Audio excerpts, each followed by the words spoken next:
Angie po ang pangalan ko, 27 years old at may isang anak. Kamusta po ang lahat ng mga kapwa ko taga-subaybay sa horror channel na to? Sana po isang araw ay isa na ang padalang kwento ko sa mapapakinggan ko dito. Gusto ko po kasing i-share sa inyo yung isang kababalighan pero nakakalungkot na karanasan ko. Nangyari po ito sa isang passenger jeepney. May 3 taon pa lang ang nakakalipas. Pauwi na ako noon mula sa pinagtatrabahoan kong mini supermarket sa Recto. Stay in ako at tuwing weekend lang ako umuwi sa Angono. Nung gabing yun ay marami akong tinapos kaya hindi na ako umabot sa pila sa terminal. Maaga kasi ang last trip doon. Namroblema tuloy ako kung saan nasasakay dahil iyon lang naman ang alam kong sakayan pauwi sa amin. Sabi ng dispatcher ay maglakad-lakad ako sa bandang unahan dahil minsan ay may mga naliligaw na bumabiyahe doon. Gustong-gusto ko nang makauwi dahil sabi ng nanay ko ay may sakit ang anak ko. Kaya kesa tumunganga nakipagsapalaran na nga akong mag-abang at ilang sandali nga lang ay swerte namang may dumaan. Iilan lang ang sakay ng jeep. Nasa pang-8 yata ako sa pagkakatanda ko. Pasado 11:00 na kasi noon. Doon na ako sumakay sa tabi ng driver dahil sumakto sa tapat ko ang paghinto niya. Agad akong nagbayad pagkasakay ko at sinabi ko kung saan ako bababa. Napatingin sa akin ng driver at sinabing malayo daw ang baba ko. Hindi na daw sana siya aabot doon dahil pagarahe na siya. Humingi ako ng pasensya. Nag-aalala kasi ako kung wala nang masakyan kung ibababa niya ako. Kailangan ko akong makauwi dahil may sakit ang anak ko. Napatango-tango naman ang driver. Mahaba-haba na rin ang tinatakbo namin at unti-unti nang nababawasan na ang pasahero hanggang sa ako na lang ang natira. Hindi naman ako nakaramdam ng takot dahil mukhang mabait naman ang may edad ng driver. Nang maya-maya pa ay napansin kong tila aligaga ang driver. Galaw siya ng galaw at iniuunat ang likod. Tapos ay hihimasin ang dibdib sabay buga ng hangin. Mayat maya ako na napapatingin sa tuwing ginagawa niya yon. Nang hindi na ako makatiis ay tinanong ko na siya kung okay lang ba siya. Ngumiti siya sa akin, sabay sabing okay lang siya. At huwag daw akong mag-alala dahil makakauwi ako. Maihahatid daw niya ako sa anak ko.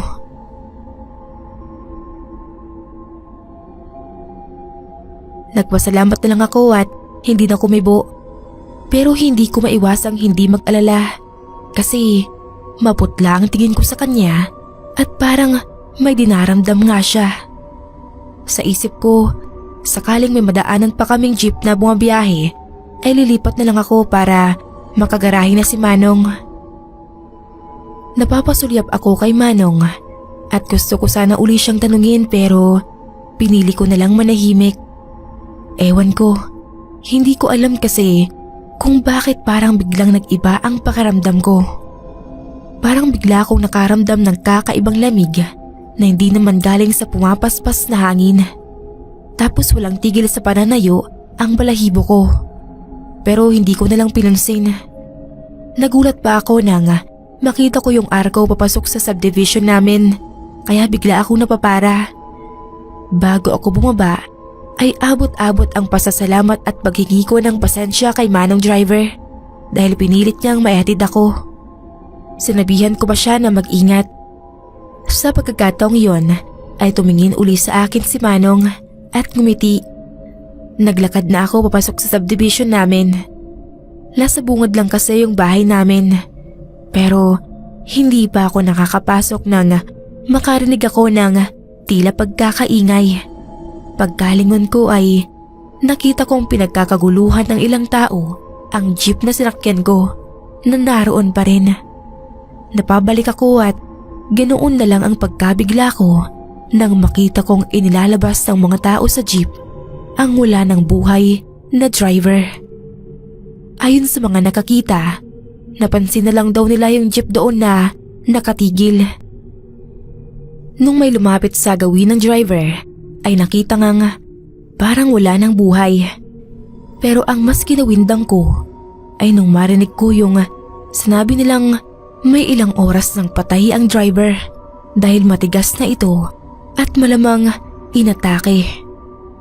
Nangatog ang tuhod ko at halos mawalan ako ng lakas nang mahipo ko mismo na matigas na nga si Manong driver. Napaiyak ako. Hindi ako makapaniwala kung paano siya tumigas agad. Buong biyahe kaming magkasama sa jeep niya. Nayatid pa niya ako at iilang minuto pa lang nga akong nakakababa. Parang napakahirap paniwalaan, kaso ayun at nakalatag na nga sa harap ko yung bangkay ni Manong. Nanginginig na nag-antanda ako at umusal ng taimtim na panalangin para sa kaluluwa niya. Nakakakilabot pero nakakalungkot din. Kahit hindi kami magkakilala, ay nagawa pa niya akong pagmalasakitan kahit multo na lang siya. Kaya nagpapasalamat talaga ako kay Manong driver.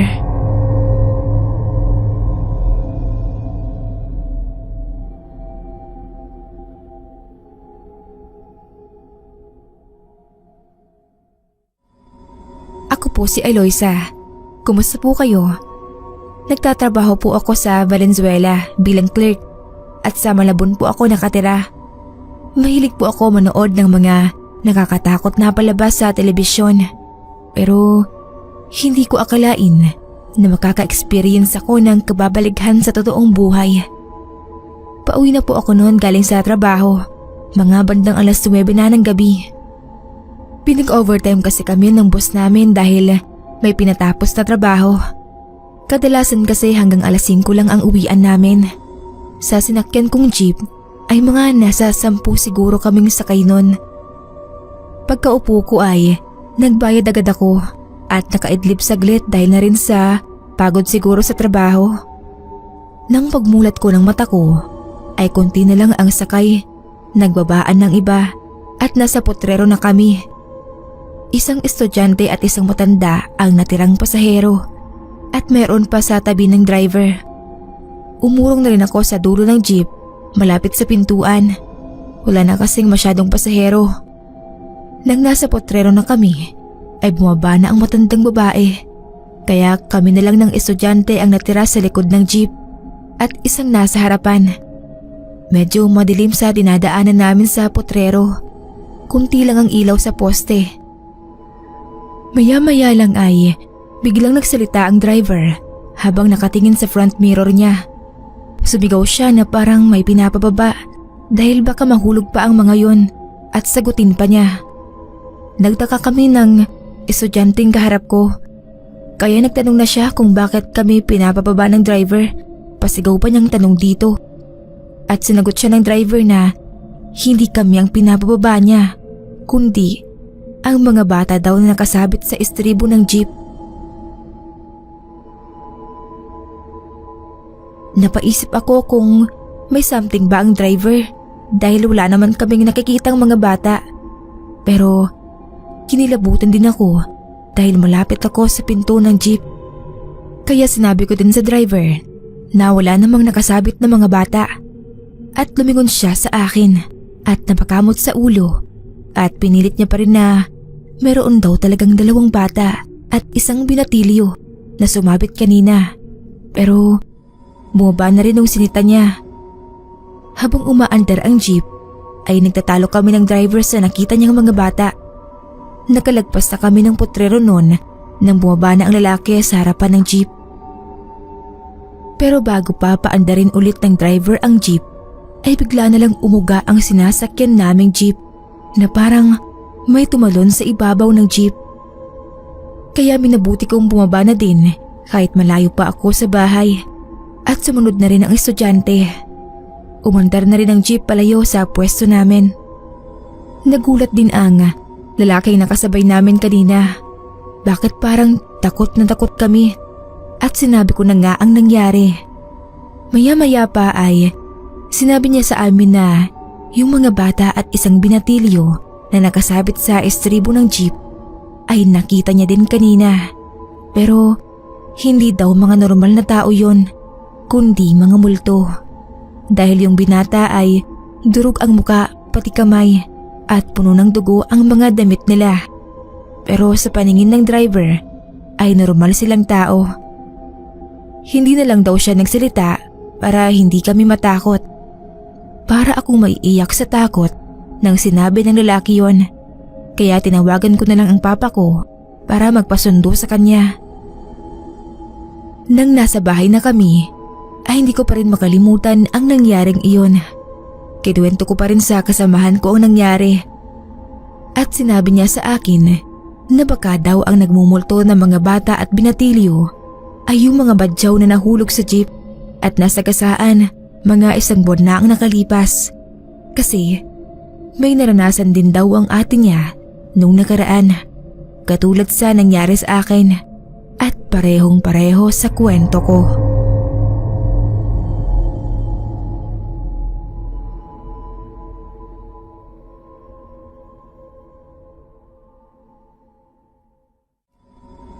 Lagi kong nadidinig noon na sinasabi ng mga matatanda sa amin na napakalabasin ko daw.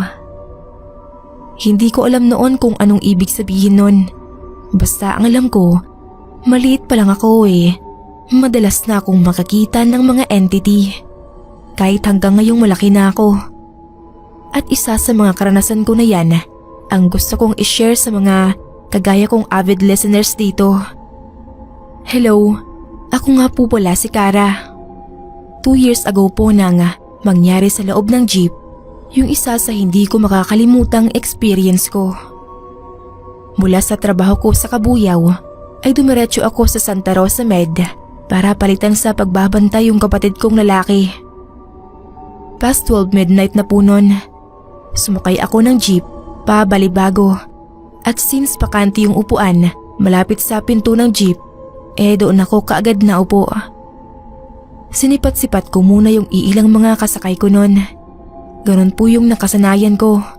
Pasimple kong tinitignan yung mga pasahero kasi baka mamaya may nakasakay palang masasamang loob doon. Napaparanoid kasi ako lalo't ganung hating gabi na. Medyo may kadiliman sa loob ng jeep kaya hindi ko masyadong mabistahan pero tingin ko naman ay safe dahil karamihan ay may edad ng babae. Sobrang pagod ako noon kaya hindi ko maiwasang mapapikit-pikit. Tapos nagulat na lang ako nang biglang promeno ng malakas yung jeep. Kaya napadilat ako. Tumanaw ako sa harapan pero wala naman akong nakitang sukat ikapreno niya. Kaya napabulong ako ng kaskaserong driver. Sabay simangot. Napatingin ako sa rearview mirror at nakita kong nakatingin sa akin ang driver. Noon ko naalala na hindi pa pala ako nagbabayad. Kaya dumukot ako ng barya at ipinakisuyo sa matandang katabi ko. Pero hindi iyon tuminag ni tumingin sa akin. Inulit ko ang pagkikisuyo ng bayad. Nakabitin ang kamay kong may hawak na barya sa ere pero walang umaabot nun. 3 yung nasa tabi ko at 4 yung nasa tapat. Tapos wala man lang talagang kumikilos. Sa isip ko, grabe naman tong mga taong to. Parang mga patay na lukan.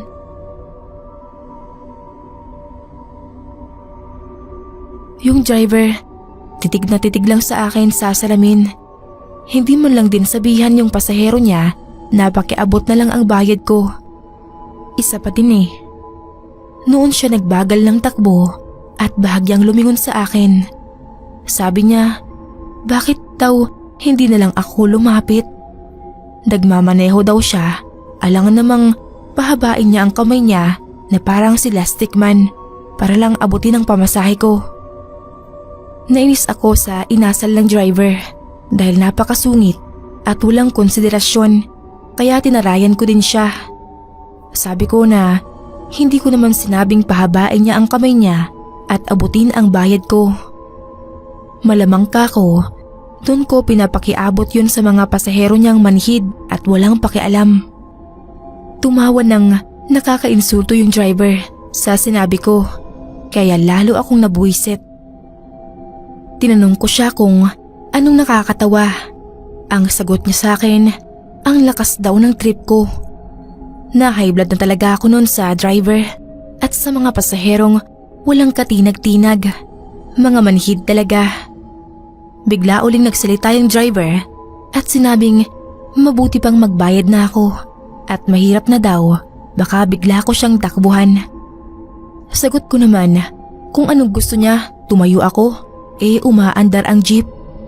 Parang siya pa yung pikang-pika nung sabihin niyang gamitin ko ang utak ko at umusod-usod ako sa upuan para makalapit sa kanya. Ako naman ang tumawa sa kanya at sa inis ay nasabihan ko siyang tanga. Paano ko kako gagawin yon? Ano yun? Kakandungan ko yung mga pasahero para lang makalapit sa kanya? Biglang preno ng malakas yung driver na muntik ko nang ikasubsob. Hinarap ako ng gigil na driver at tinanong kung sinong pasahero daw ba ang sinasabi ko. Ako lang daw mag-isa, yung sakay niya. Bigla akong natigilan at napatingin ako sa mga kasakay ko. Noon ko napansin na sa buong pagsasagutan namin ng driver, wala man lang talagang kumikibo. Lahat sila ay diretso lang ang upo at tingin na parang wala kami sa paligid. Sinigawan ako ng driver at tinanong kung may nakikita ba akong tao. Hindi kaagad ako nakasagot nun. Nagsisimula na kasi akong panlamigan at panlakihan ng ulo sa nabubuong hinala sa isip ko. Sinabihan ko ang driver na kung pwedeng buksan niya ang ilaw. Nabuisit ang driver at sinabihan akong nag-aadik yata ako, pero sumunod naman siya. Nang lumiwanag sa loob ng jeep, ay ganoon na lang ang pagkasindak ko nang wala ni isang pasahero akong makita maliban sa akin. Pakiramdam ko noon ay may nakasaklob na kahon sa ulo ko sa sobrang panlalaki nito. Nagtindigan na din yata lahat ng buhok ko sa katawan sa sobrang kilabot. Sabi ng driver, "Oh, ano? May nakita ka ba? Lakas ng tama mo, miss." Sabay patay uli ng ilaw. Pero hindi ko na magawang sumagot sa kanya dahil nung pinatay niya ang ilaw ay muling lumitaw yung mga pasahero niyang ako lang pala ang nakakakita. Sinabi ko sa kanya na may iba pa talaga siyang mga pasahero. Hindi lang niya nakikita. Tinawag akong buwang ng driver at sa galit ay pinababa na lang ako.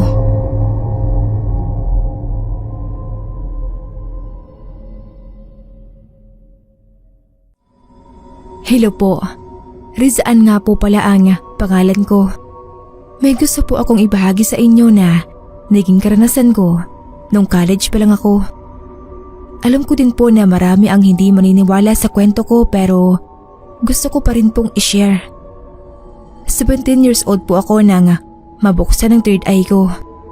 Hindi ko rin po alam kung paano mapasara yon. Natatakot na rin po kasi ako. Kahit po ang bunso kong kapatid ay bukas din ang third eye. Nakakakita din siya ng mga nilalang na hindi nakikita ng pangkaraniwang tao.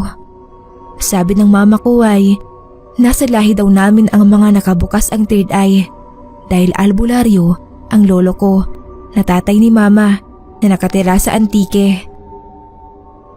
Natatandaan ko pa noon na pauwi ako galing school. Mga 6:00 na ng gabi yon. Nag-aantay ako ng jeep papuntang bayan. Doon kasi ang bahay namin. Nasa tapat ako ng ospital nag-aabang ng masasakyan. Maya-maya pa ay may dumating na 2 babae para mag-abang din ng jeep. Maraming jeep na dumadaan pero iba ang destinasyon. Medyo matagal din bago may dumating na jeep papuntang bayan. Pumusina iyon sa harapan namin, sabay sabing babayan siya at sumakay na kami. Natawa naman ako sa sinabi ng driver dahil bakit niya pa kami pinapasakay, punong-puno yun at may nakaupo pa sa may pinto ng jeep. Kaya sinabi ko yun sa driver na hindi ako sasakay dahil puno na. Napakunot ang noo ng driver nang sinabi ko yon. Sabay tingin sa loob niya Ganon din ang dalawang babae na katabi kong nag-aabang at parang nagbubulungan sila at nagtataka sa sinabi ko. Pagtapos ko sabihin ayon ay pinaandar na ng driver ang jeep niya. Habang tumatakbo ang jeep ay nagulat ako sa nakita ko dahil 2 pasahero lang ang laman niyon.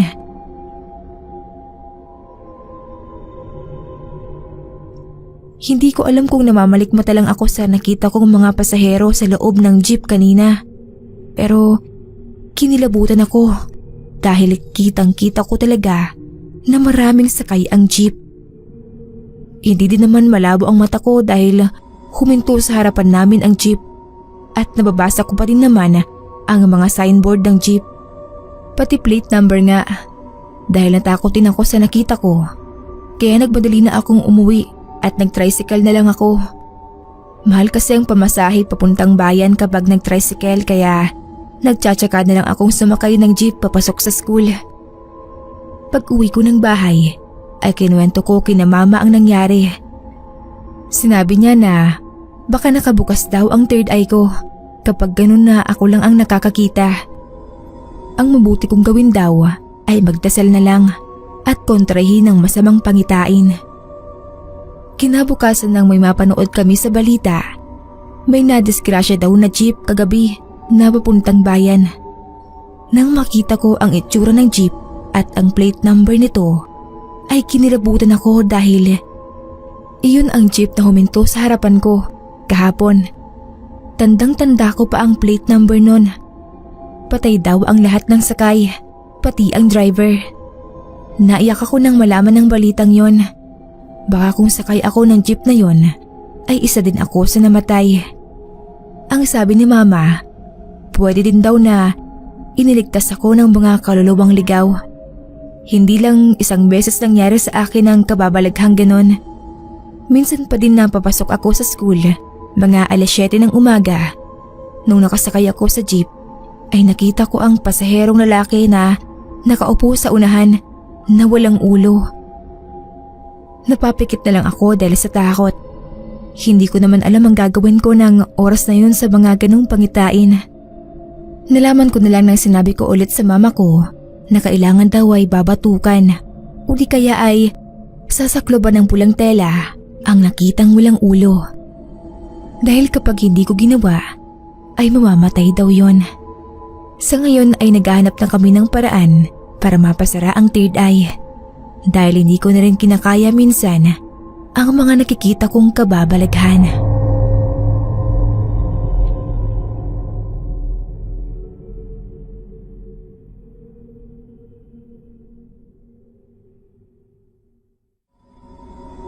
Hello po sa inyo mga kapasta, lalo na po sa mga narrator natin. Sandra po ang pangalan ko, 23 years old at taga Montalban, Rizal. May karanasan din po ako na gustong ibahagi sa inyo. Pero hindi lang po ako ang naka-experience nito. Madami po kami noon. Pero yung iba hindi namin kakilala. Kasama ko rin po yung pinsan kong si Owa. Si Owa nga po pala, siya talaga yung unang nakikinig dito sa channel na to. Kapipilit niya sa akin, napilitan na rin akong makinig kahit natatakot ako. Hanggang sa napansin ko na lang na nagiging addict na rin ako. Hindi po sa ibang bagay, kundi sa pagkikinig dito sa channel nyo. Lagi nga rin akong nakaabang sa bawat pag-upload nyo ng mga kwento. Sabi ni Owa, bakit daw hindi namin itry na ipadala din dito yung nangyari sa amin noon sa isang jeep. Kaya eto, sana po ay mapansin nyo. Galing kami ni Owa noon sa Antipolo. May kinita kaming mga kaibigan namin. Banding-banding ganon. Nalibang kami at di namin namalayan ng oras kaya ginabi na kami ng uwi. Malayo-layo din pong biyahe yun. Kung si Owa na isang binabae, takot sa mga multo daw. Ako naman takot sa tatay ko dahil tiyak, sermon malala ang aabutin ko nun. Nakasakay na nga po kami sa jeep nun. Pauwi sa amin sa Barangay San Isidro. Sa dulo sa may pinto ako nakapwesto, tapos si Owa ay sa tabi ko. puno yung jeep na nasakyan namin. Bihira na lang kasi ang pumapasada pag ganoong gabi na. Habang nasa biyahe, itong baklang Owa walang tigil sa kakabulong sa akin. Ba't daw ganon ang tsaka-tsaka ng mga kasakayan namin? Natawa ko, wag ka ko siyang maingay at baka madinig siya ng mga yon. Pero hindi talaga siya matigil. Kaya daw siguro kanina pa siya giniginaw at nagtatayuan ang mga balahibo niya dahil ang mga kasakay namin ay puro mukhang maligno. Nabatukan ko tuloy siya habang nagpipigil sa pagtawa. Malamig naman kasi talaga ako dahil malakas ang hangin tapos ang bilis pa magpatakbo ng driver. Maya-maya ay natahimik ang bakla. Pagtingin ko nakatulog na pala. Nakakaantok kasi talaga yung lamig. Kaya lang, ang ipinagtataka ko, parang hindi naman sa labas ng jeep nang gagaling yung kakaibang lamig na yon, kung hindi sa loob mismo.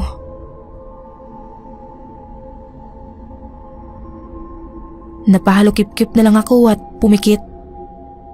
Maya-maya ay may narinig akong pumapara.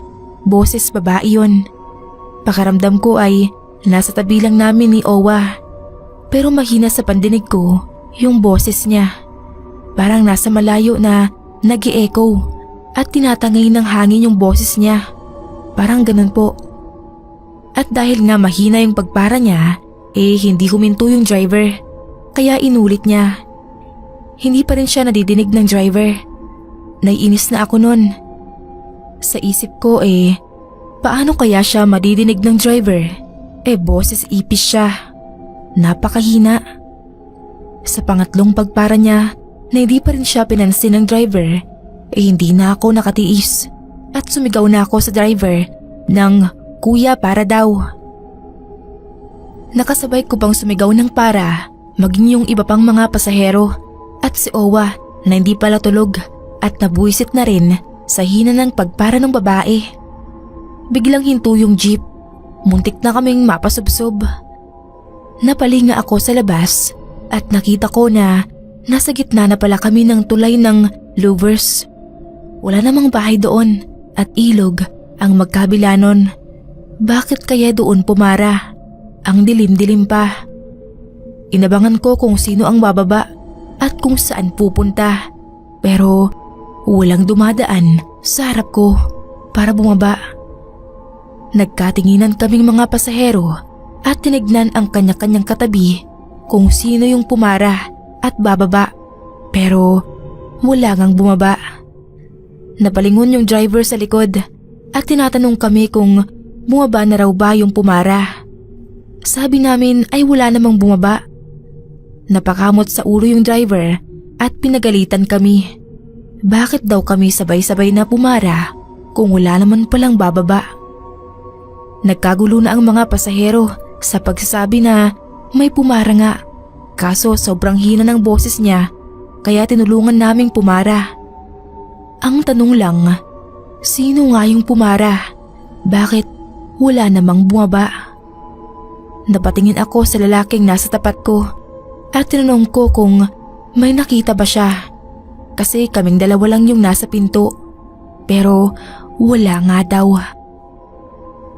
Sa puntong yon, nag-inarte na ang baklang Owa at kinikilabutan daw siya. Kasi parang sa hukay daw galing yung boses ng pumara. Nag-agree naman lahat sa kanya at nagkatakutan na.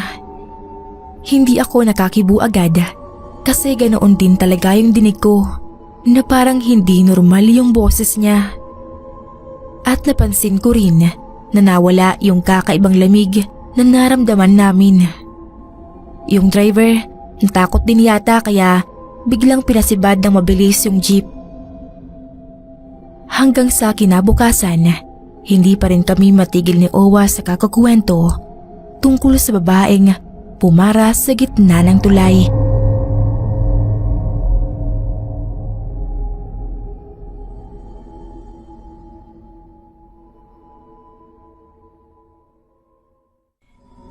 Ako po si Joanna, taga Batangas at isang college student. tungkol po sa kababalaghan ang gusto kong ibahagi sa inyo. Nung una ay hindi talaga ako naniniwala sa mga ganon. Abala din kasi ako sa pag-aaral ng mga panahong iyon.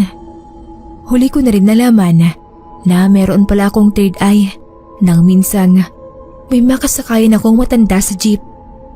Papasok na ako noon sa school. Nag-aabang ako ng jeep na masasakyan nang may tumabi sa akin na matandang babae.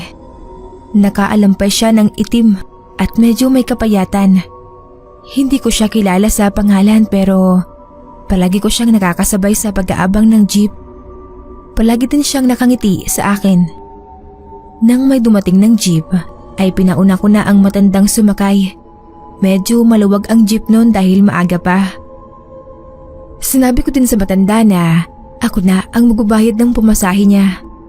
Nang binayad ko yun sa driver ay sinabi kong kakasakay lang at dalawa. Nakita ko sa salamin na parang nagtataka ang mukha ng driver sa sinabi kong yun. Maya-maya pa ay nagpaalam na ang matanda na bababa na pero hindi siya narinig ng driver. Kaya ako na lang ang sumigaw at tuminto naman ang jeep. Inalalayan ko pa ang matanda sa pagbaba niya at nginitian pa niya ako bilang pasalamat siguro. Napansin kong pinagtitinginan ako ng mga pasahero at may nagbubulong-bulungan na parang ang tingin sa akin ay baliw ako. Hindi ko sila maintindihan kaya binaliwala ko na lang. Maraming beses pang nasundan ng palaging pagsabay sa akin ng matandang babae. At ang pinagtataka ko pa ay palaging yun din ang suot niya. Kung ano-ano na rin ang pumapasok sa isip ko kung bakit kaya palagi kong nakakasabay ang matandang babae sa pag-aabang at pagsakay ng jeep. Di ko na lang din sinabi kina mama dahil baka nagkataon lang naman. Isang umaga noon ay may pupuntahan akong birthday party ng kaibigan ko.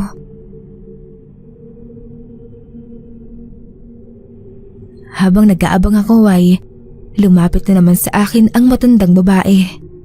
Nang pumara ako ng jeep ay sumakay din siya at sa tabi ko ulit siya naupo.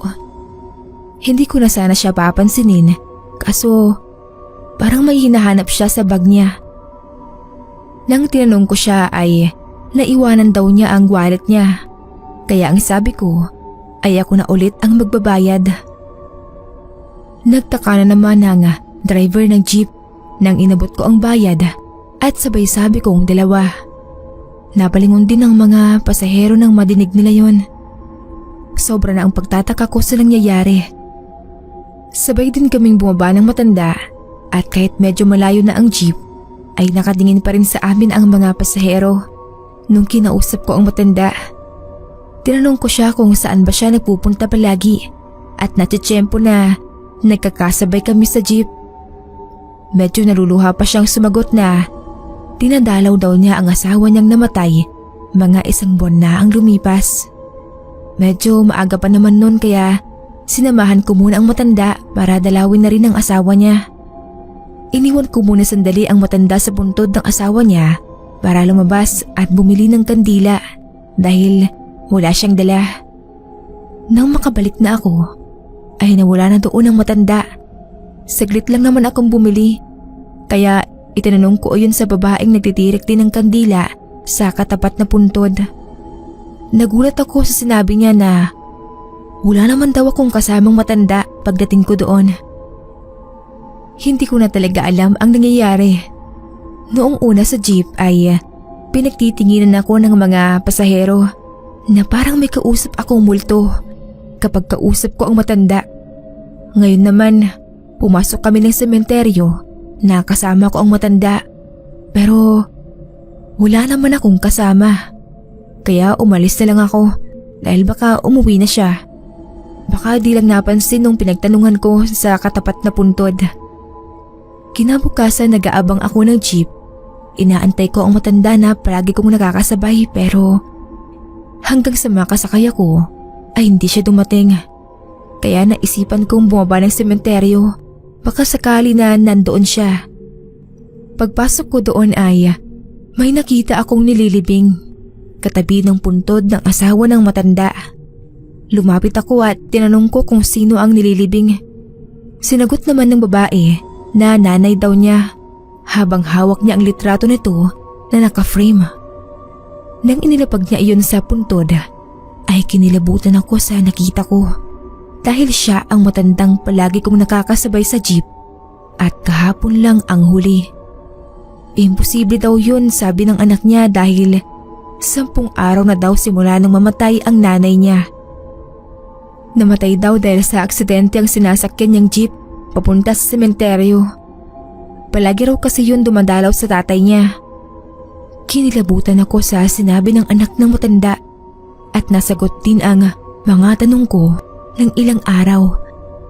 At dahil bukas pala ang third eye ko, kaya nakikita ko ang multo ng matanda.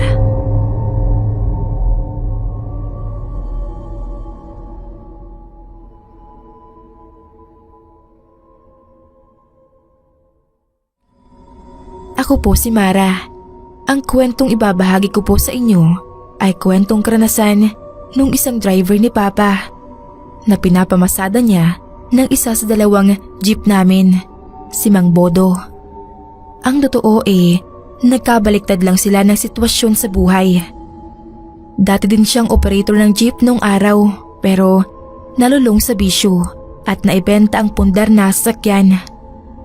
Si Papa naman, nung maliliit pa kami, ay nag-extra ng pasada sa kanya hanggang sa sinuwerteng makapag-abroad at nakapagpundar ng 2 pampasadang jeep. Nakiusap siya kay Papa na kunin siyang driver. Ayaw sana ni Mama dahil sa hindi magandang reputasyon ni Mang Bodo. Pero mabait kasi si Papa at naniniwala siyang nagbago na ito. Bigyan daw ng pagkakataon para may pagkakitaan. Wala nang nagawa si Mama kaya ayun nga, ipinalabas sa kanya ni Papa yung isang jeep at sa gabi niya ibinabiyahe. Okay naman yung mga unang buwan. Walang naging problema si Papa. Maayos at kumpleto lagi ang boundary na ibinibigay ni Mang Bodo at walang naging aberya. Kung meron man ay si Mang Bodo na rin mismo ang nag-aayos kaya nakakalibre na rin si Papa sa mekaniko. Pero isang gabi, kung kailan kasama pa si Papa, saka may nangyari na muntik nang ikawala uli ng tiwala niya kay Mang Bodo. May kinatagpong kaibigan si Papa noon sa may monumento. Magkakainuman sila kaya hindi pinayagan ni Mama na magdala ng motor si Papa at mag-taxi na lang daw. Pero nung nag-aabang na siya ng taxi pauwi, bandang 1:00 na raw yon, tiyempong nadaanan siya ni Mang Bodo kaya sumakay na siya sa tabi nito. Ang ruta nga pala ng jeep namin Malanday to Monumento at taga Malanday po kami. Mangilan-ngilan daw ang pasahero nun kasi nga ay alanganing oras na. Dahil nakainom ay antok na rin si Papa nun at napapapikit-pikit na. Huling tingin daw niya ay lagpas na sila ng dalandanan nun nang bigla na lang bumreno ng malakas si Mang Bodo. Sa lakas ay napasubsob daw si Papa at nauntog kaya napamura siya ng malakas. Pati na yung nasa 3 pasahero sa likod. Pagtingin daw niya kay Mang Bodo ay tulala at nanginginig itong nakahawak sa manibela. Sabi daw sa kanya ay may nabundol siya na bigla na lang tumawid.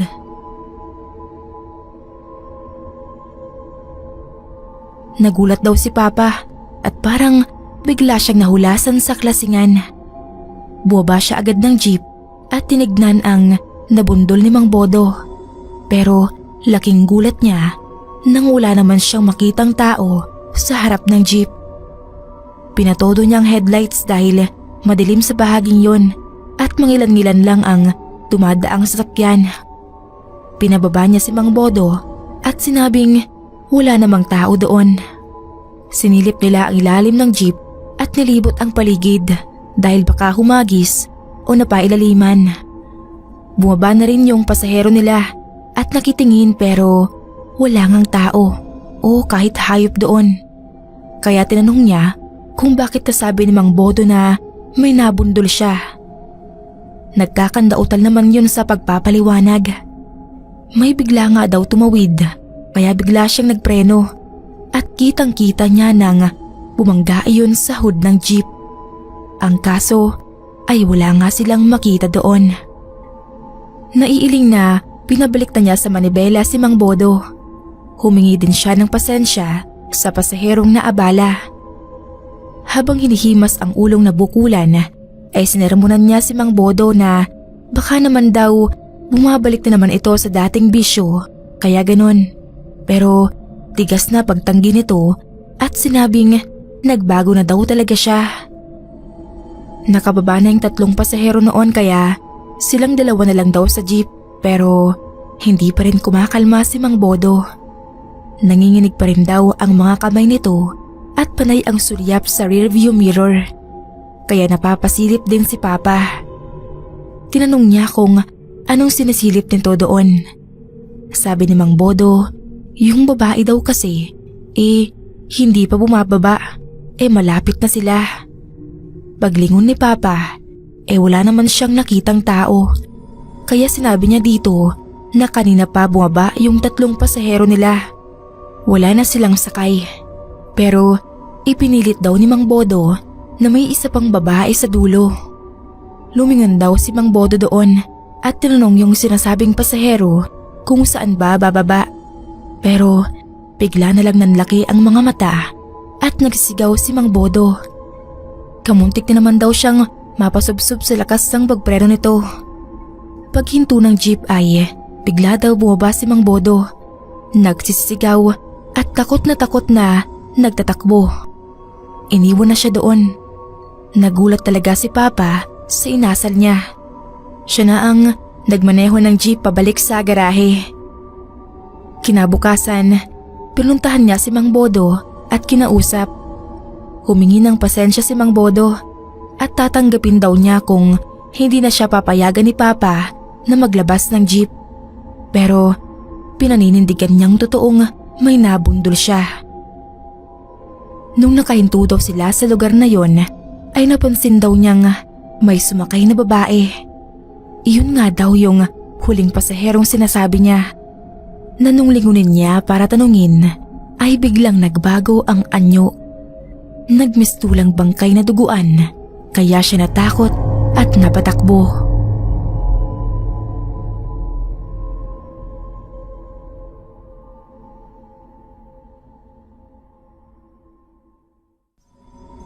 Kumusta po? Ako po si Cherry. Isa po akong kasambahay dati sa Marikina, pero ngayon po ay sa Cavite na ako namamasukan. Bago pa lang ako sa trabaho ko nang maranasan ko ang nakakakilabot na pangyayari para sa akin. Ang lugar ng amo ko ay sa loob ng village. Malaking bahay ang mga nasa paligid. Mayroong bakanting lote na malapit lang sa bahay ng amo ko. Mga lumang parte ng sasakyan ang nandoon at isang jeep na hindi na ginagamit.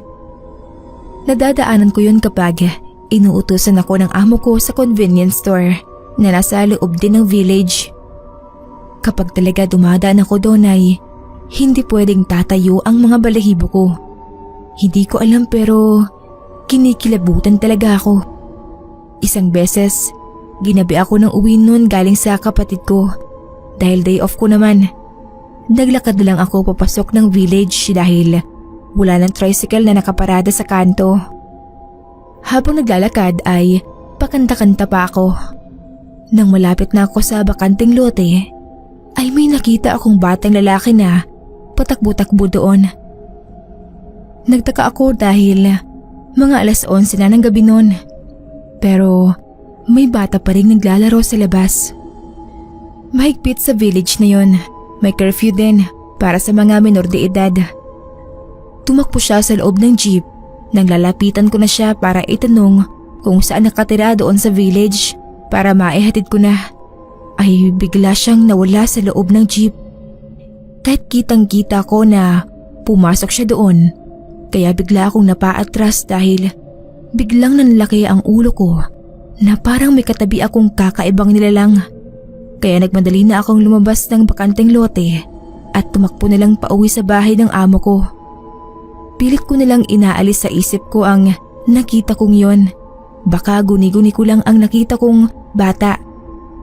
Kinabukasan ay ikinuwento ko yun sa kasama kong kusinerang matagal nang naninilbihan sa amo namin. Ang sabi ni Manang Edel ay hindi raw tao ang nakita ko, kundi isang kaluluwa ng bata. Madalas daw nagpapakita ang batang lalaki sa bakanting lote kung saan nandoon ang jeep. Balita daw kasi na yung batang nagpapakita doon ay namatay sa aksidente sakay ng jeep na nasa bakanting lote. Siya lang daw ang hindi nakaligtas, kaya binabalik-balikan pa rin daw ng bata ang jeep na dahilan ng pagkamatay niya. Hindi naman ako mahilig maniwala agad sa mga kwento, pero hindi ko alam kung bakit ganun na lang ang kilabot ko kapag dumadaan ako sa bakanting lote. Isang beses pa ulit nang makauwi ako ng gabi ay nakita ko na naman ang batang lalaki ng malapitan. Nakasuot pala siya ng uniformeng puti. Sa pagkakataong yun ay nilakasan ko ang loob ko at tinanong ko ang bata kung bakit oras na ng gabi ay naglalaro pa rin siya at saan siya nakatira. Sinagot naman niya na sa jeep daw siya nakatira at mag-isa lang daw siya doon. Pagtapos noon ay dumiretso na ang bata sa jeep na sira. Susundan ko pa sana siya kaso nga lang baka katulad din nung nakaraan ay bigla na naman siyang mawala. Kaya naisip kong umuwi na lang din ako. Iniisip ko pa rin ang batang lalaki habang naglalakad ako palayo na nasa lote. Pero hindi ko alam bakit bigla ako napalingon ulit sa may jeep. Pagtingin ko ay wala akong makitang bata sa loob noon. Kahit medyo malayo na ako ay tanaw pa rin naman ang jeep. Naglakad na ulit ako palayo nang biglang may sumitsit sa akin at paglingon ko ulit ay nakita ko na ang bata at ang damit niya ay puro dugo na. Para akong maiihina sa takot sa nakita ko at nagtatakbo na ako palayo. Kinabukasan, nagpasya ako na kumausap na ng pari para mabendisyonan ang jeep na yon. Ipinaalam ko rin yon sa amo ko at sumang-ayon naman sila. Simula naman nang mabendisyonan na ang jeep ay wala na ang batang nagpapakita doon. Siguro ay tahimik na rin ang kaluluwa niya.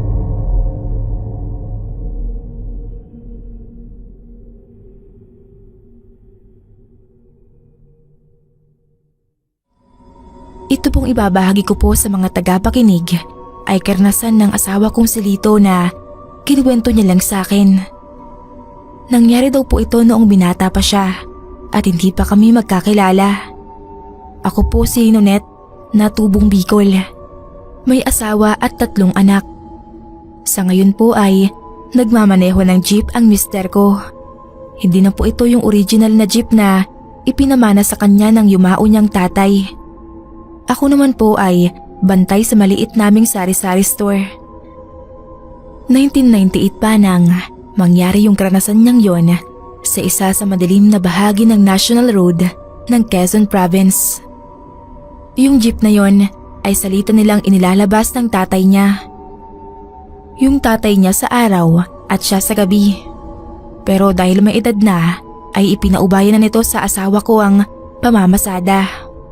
At isa pa ay dati kasi siyang albularyo at mas gusto niyang ipagpatuloy ang dati niyang gawain noon na panggagamot sa mga kapitbahay na humihingi ng tulong sa kanya.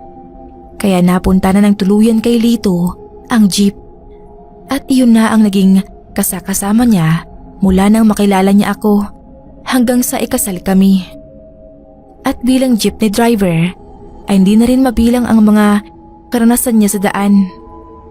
Pero may isang karanasan siyang kakaiba sa lahat kasi hindi aksidente o road rage ang naengkwentro niya sa daan, kundi mga kakaibang nilalang na hindi niya alam kung anong uri.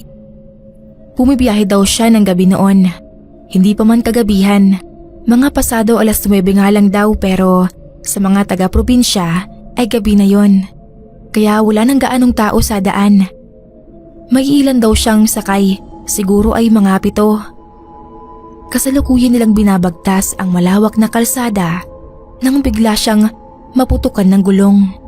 Mabuti at mabilis siyang nakapagminor. Huminto siya at nagsabi sa mga pasahero na kailangan nilang magpalit ng gulong. Nagtatakutan daw ang mga pasahero dahil nasa ilang na lugar sila. Madilim at may naglalakihang mga puno. Siya din naman ay kinakabahan pero no choice siya.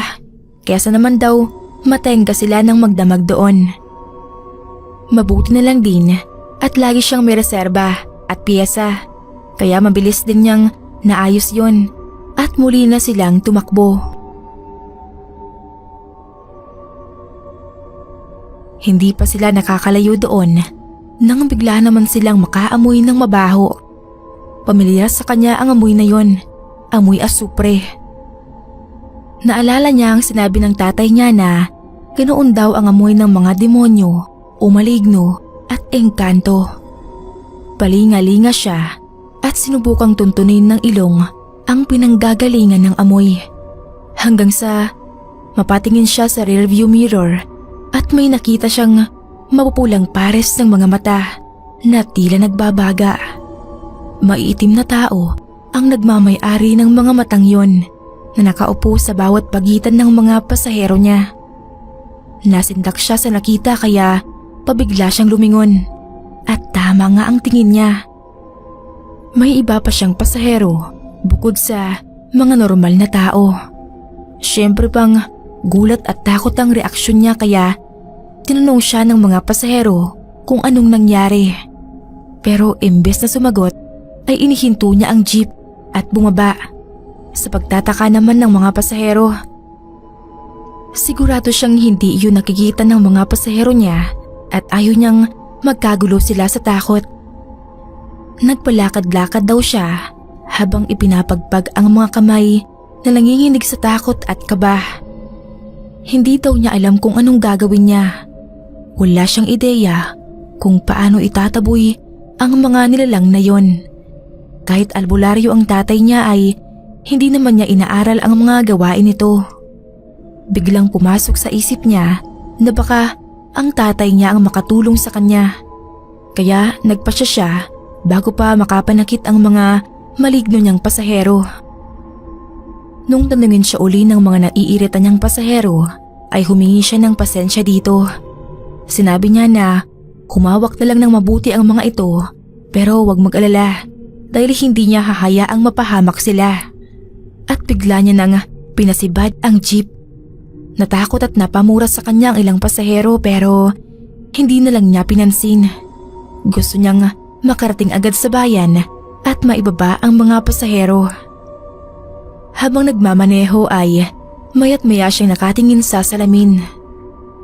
Naroon pa rin ang mga nilalang na yon at mukhang may balak talagang sumama hanggang sa bayan. Nang makarating sila doon ay ibinaba niya ang mga pasahero niya sa tapat ng isang simbahan.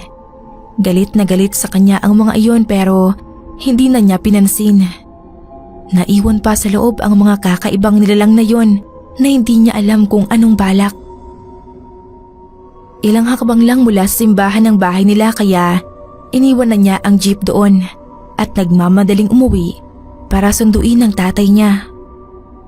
Nang makabalik sila ay nabigla din ang tatay niya nang makita sila.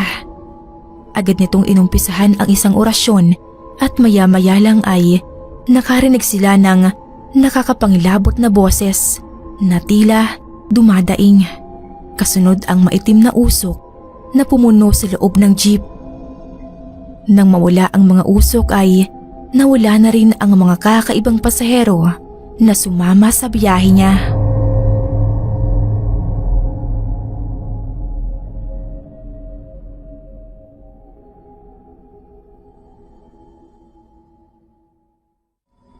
Hello po, ako po si Maureen. College graduate na po ako. May i-share lang po akong naging experience ko nung high school pa lang ako. Natatandaan ko pa nung minsan ay pumunta kami sa lamay ng tatay ng isa naming kaibigan. Taga Pila Laguna ako at ang Ang lugar naman na pinuntahan po namin ay sa Santa Cruz lang, kaya jeep lang ang sinakyan namin. Ayaw sana akong payagan ni Mama kasi delikado daw ang panahon. Sinabi ko naman na sabay-sabay din kaming uuwi. 5 kami magkakaibigan ang nagpunta sa Lamay. Naglalaro sila ng barahan nun. Ako naman ay taga-nood lang. Nagkayayaan din silang uminom at nagdesisyon na doon na lang kami matulog. At dahil delikado na sa daan, hindi naman ako umiinom, kaya sinabi ko na mauna na akong umuwi sa kanila. Isa pa, kaya din ako pinayagan ng mama ko dahil sabi ko uuwi din ako agad. Walang sumama sa akin pa uwi kaya napilitan akong mag-isang bumiyahe. Mga 11:00 na yun ng gabi. Medyo umaambon pa. Hatid daw sana ako ng kuya ng kaibigan ko gamit ang motor. Kaya lang ay nakainom na. Kaya sinabi ko na magji-jeep na lang ako. At may masasakyan pa naman. Hinatid na lang niya ako sa sakayan ng jeep sa labasan nila. Medyo liblib din ang lugar ng kaibigan ko bago makarating sa labasan.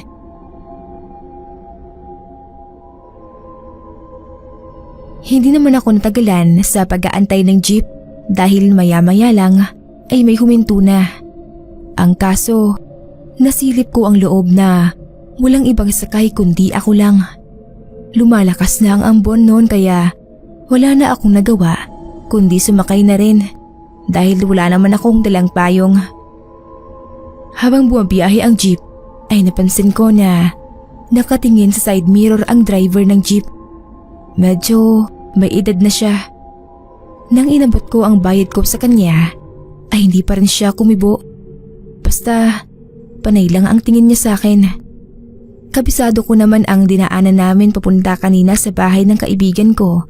Kaya alam ko din naman kung saan ang daan pabalik sa lugar namin sa pila. Medyo lumakas na ang ulan habang bumiyahe na kami. Maya-maya pa ay bumilis ang takbo ng jeep na sinasakyan ko at napansin ko na nag-iba na ang daan. Kaya nagtaka ako dahil diretso lang naman ang daan pabalik ng pila at walang ibang shortcut. Isa pa, hindi naman traffic dahil 10 oras na ng gabi. Kaya tinanong ko na ang driver kung bakit umiba kami ng daan. Pero wala akong nakuhang sagot sa kanya. Gusto kong tumalon pero hindi ko magawa dahil sa sobrang bilis ng pagpapatakbo niya. At isa pa, malakas din ang ulan. Umiiyak na ako dahil sa takot. Hindi ko alam kung ano ang nasa isip ng driver. Kung ano-ano na ang naisip ko rin na mangyayari sa akin. Pero nilakasan ko ang loob ko. Nakahanap ako ng tiyempo na tumalon nang dahil sa tumawid na aso. Bigla akong tumalon at mabuti na lang ay may malapit na tindahan doon. Kaya doon ako tumakbo. Hanggang sa humarurot na palayo ang jeep. Humingi ako ng tulong sa tindahan at kinuwento ang nangyari. Pero nagtaka ang tindera sa sinabi ko dahil wala naman daw siyang nakitang dumaan na jeep sa harapan ng tindahan nila. Nakaupo lang daw siya doon at kahit tunog ng humaharurot na jeep ay wala siyang narinig. Sinabi kong imposible yun dahil nakita ko nang humarurot iyon palayo. Hindi daw kaya ang nasakyan kong jeep ay ang jeep na nagmumulto ang driver. Ang kwento kasi ng tindera, mga 3 taon na ang nakalipas noon, may naaksidenteng jeep galing Santa Cruz. Wala daw itong sakay na pasahero. Nagmamadali nang makauwi ng oras na yun ng driver dahil nag-aagaw buhay na raw ang asawa niya. Sa pagmamadali daw ay hindi na nito napansin ang kasalubong na truck at bumangga siya dito. Kinilabutan ako sa kwentong yun ng tindera at hindi ko alam kung ano ang gagawin ko sa oras na yon. Ang gusto ko lang talaga ay makauwi na. Mabuti na lang ay nag-offer ang tindera na ihatid na lang ako ng asawa niya kung saan ako nakatira. Hindi na rin ako tumanggi at nagpasalamat na din dahil maayos naman akong nakarating sa bahay namin ng gabing yon.